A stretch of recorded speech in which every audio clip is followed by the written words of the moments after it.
And this is Jeff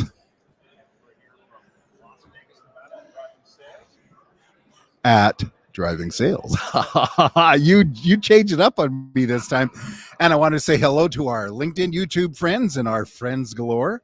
And we have another fine person here with us. I'd like you to introduce yourself and tell everybody about your business and your connection here. Absolutely. So my name is Jim Johnson. I'm the VP of Account Planning with a ad tech company called EDX.TV. My role at the conference, I was a speaker. I was talking about innovation, how the pace of change in the automotive industry and with consumer behavior is rapidly accelerating, mostly due to the pandemic, but also existing trends that pre-existed the pandemic, and how we can create video marketing solutions to account for those changes and those significant consumer behavior shifts that we're seeing. Terrific. That's a mouthful.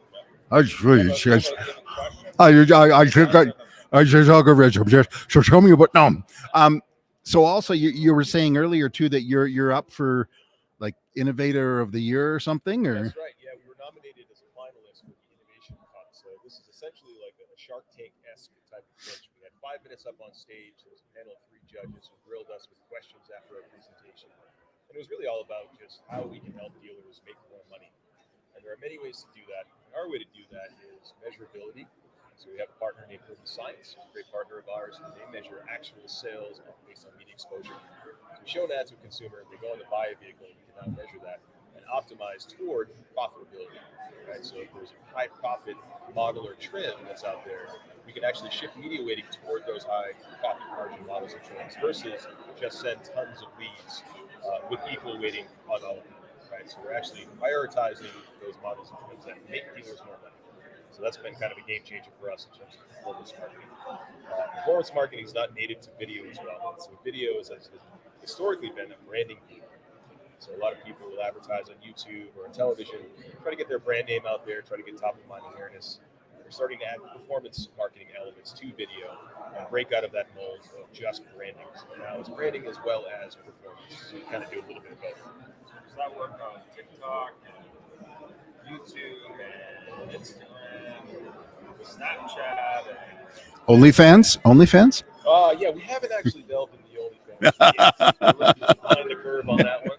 However, just this morning, we did receive word from one of our tier 1 advertisers that they're willing to test out some influencer content on our video units.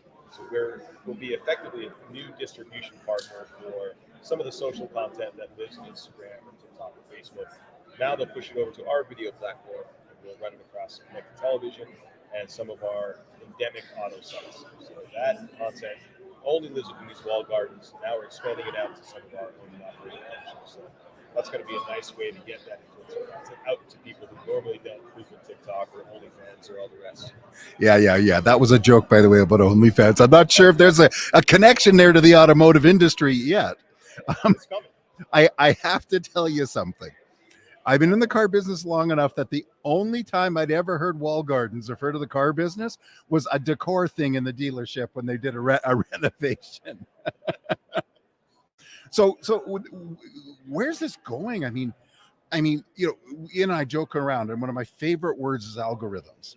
Yeah. And over the years in the dealership, and I had somebody coming in, and every time they came in to set up software that we bought, the group bought, the dealership bought, you mentioned algorithms. And as soon as you mention that word to car people, their eyes just roll back into their heads. As they should. Yeah. As they should, yeah. Because everybody has an algorithm. There's nothing that's necessarily unique about the fact that you have an algorithm. I think for us, what we're finding is that people need help, right? So what we're seeing is consumers out there looking for assistance. So we provided them with a video unit that's not just video, it's also some content that lives around the video. So it's reviews that we pull in from car gurus and admins and cars.com about that particular model we're looking at to kind of help them make a more informed decision about that purchase. We also provide dealer locator maps from that video so they can find the closest dealer. We do a number of things to pull in content that's helpful. And oh, by the way, the video unit is 100% opt-in. So we don't force anybody to watch that video before they watch what they actually came to the website for. You have to actually click on it or roll over for 3 seconds, and then it expands into a microsite. So these aren't forced views. These are people who are actively engaging with the content. So it's a lot more of a preferred method for consumers these days to have the choice. Okay. Right? So Now, we offer Ian, tools. before you said, I just realized algorithm to car dealers is like the word torque to customers. Yeah. Yeah, that's not a feature we talk about with the first-time car buyers. Yeah. Yeah. So what kind of results can dealers are all about results. So what kind of results can dealers expect by using your software? Is there a downside to just focusing on the most high-profit vehicles and cars? Yeah, obviously there's scale issues with that sometimes, right? You don't have tons of high-profit models in your inventory, so we do things like dynamic inventory feeds, right? If there's a particular offer that's the dealer wants to promote, we can plug that in. There is a downside, I will say. So it's not exclusively what we do. We found that for performance marketing, historically what we did was just send all the leads we could, right, to the dealers. So they fill out a lead form somewhere, send that information to the dealer, they follow up. What we're seeing is that there's a little bit more focus now on high quality leads. So we kind of do that work, that legwork for them, that plugging in that sales data to really understand in that particular DMA for those models and trims which ones are driving this profit. Try to ship as much media as we can to align with the inventory. The inventory sold out, that's a good thing. Right? But that's kind of how we decided to iterate on that performance marketing. So has there been some challenges a little bit more than normal just because inventory levels are so chaotic? Yeah, absolutely. I think that's across the board. I think what we're seeing from a consumer standpoint is the ability to travel further distances outside of their DMAs and then find that vehicle. So we're seeing a lot more dealers kind of work with each other to try to ship vehicles to where consumers are. I think people are trying to make it work for their customers. But really what we see ourselves as is a conduit for that. Right? So our video units are meant to inform. There's a lot of content that's embedded within. We really want to be a partner for dealers who want to help their customers find that right vehicle. We're not just pushing out tons of messages, video messages to relevant consumers. We plug in a lot of that content that's going to be useful for the end user so that they don't have to go to the dealer site to find it. Kind of bring that forward in their normal browsing experience so they have the opportunity to engage at their leisure. So we find that to be a little bit more effective. Jeff, next question is where Oh, dum dum dum. So where does that fall in on used inventory? Yeah, so used inventory, there's a big dramatic shift toward that in the last couple of years, So what we've noticed actually is a lot of our partners have been asking us, how do we find people who are willing to sell their cars?